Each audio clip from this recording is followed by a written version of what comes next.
రాజకీయ దివాలు కోరుతనంతో కక్షపూరితంగా వ్యవహరించే జగన్ రెడ్డి తన మీడియాలో తన పెయిడ్ ఆర్టిస్టులతో అసంబంధమైన వార్తలు ప్రచారం చేయడంలో ముందుంటాడనేది అందరికీ తెలిసిన విషయమే.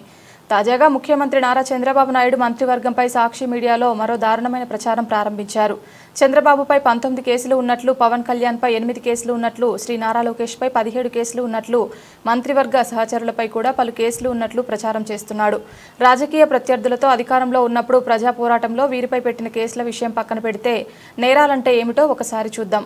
ఇక్కడ నేను చెప్పినట్టుగా కొన్ని కేసులు ఉన్నాయి, మీ మీద ఉన్నాయి. కేసులు పెట్టిన వాళ్ళు మీరు ఒకసారి లేండి.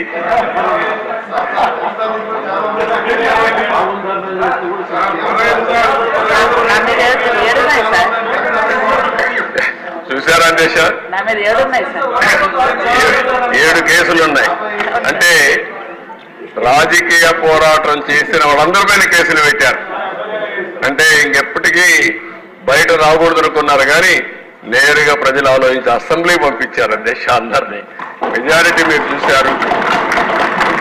ఆనాటి పాలనలో మనందరూ బాధితులే అసెంబ్లీ నుండి అందరూ. Thank you.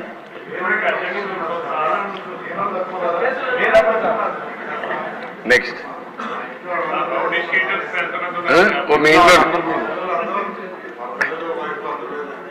నారాయణ గారు చెప్పినట్టు ఇది నేను చెప్పింది వాళ్ళ పేర్లే ఎక్కువ టైం అవుతుంది చెప్పలేకపోయాను, కానీ ఇంట్లో ఉంటే మన పెళ్ళిళ్ళు పిలిచేవాళ్ళం కుటుంబ సమేతంగా. ఇప్పుడు కుటుంబ పరివారం అందరిపైన కేసులు పెట్టారు. సపరివారంపై అందరి మీద ఒకరిద్దరు కాకుండా అందరిపైన కేసులు. అంటే ఏ విధంగా హెరాస్ చేశారు. ఈ రాష్ట్రంలో ఎవ్వరు వ్యాపారాలు చేయడానికి వీలు లేదు, ఎవరు బయట రావడానికి వీలు లేదు, ఎవరు మాట్లాడడానికి వీలు లేదు. ఒకవేళ మీరు ఆస్తులుంటే ఆస్తుల్లో కూడా వాటా ఇవ్వమంటే ఇవ్వాల్సిందే. ఇలాంటి భయంకరమైన పరిస్థితులు. నారాయణ గారు అయితే కూతుర్లు పెట్టారు, వాళ్ళ మిస్సెస్ పేరు పెట్టారు, అందరినీ వదిలిపెట్టలేదు.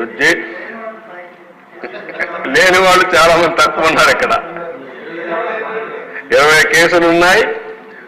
అల్లుణ్ణి, కూతుర్ని, భార్యని అందరినీ సిబిసిఐడి తీసుకొచ్చి ఎక్కడికక్కడ ఎంక్వైరీ మీద ఎంక్వైరీ ఎన్ని చేయాలని చేసే పరిస్థితికి వచ్చారు. ఇప్పుడే ఒక చంద్రమోహన్ రెడ్డి గారు చెప్తున్నారు, కేసులు లేని వాళ్ళు పుణ్యాత్ములు, వాళ్ళకు బోనస్ అది ఎవరున్నారు పైకి లేవు ఒకసారి చూపించడానికి. కేసులు లేని వాళ్ళు అదృష్టవంతుల వాళ్ళు. చూసారా దేశ కేసులు లేని వాళ్ళు వీళ్ళు మాత్రం మెజారిటీ బాధితులు. Okay, thank you.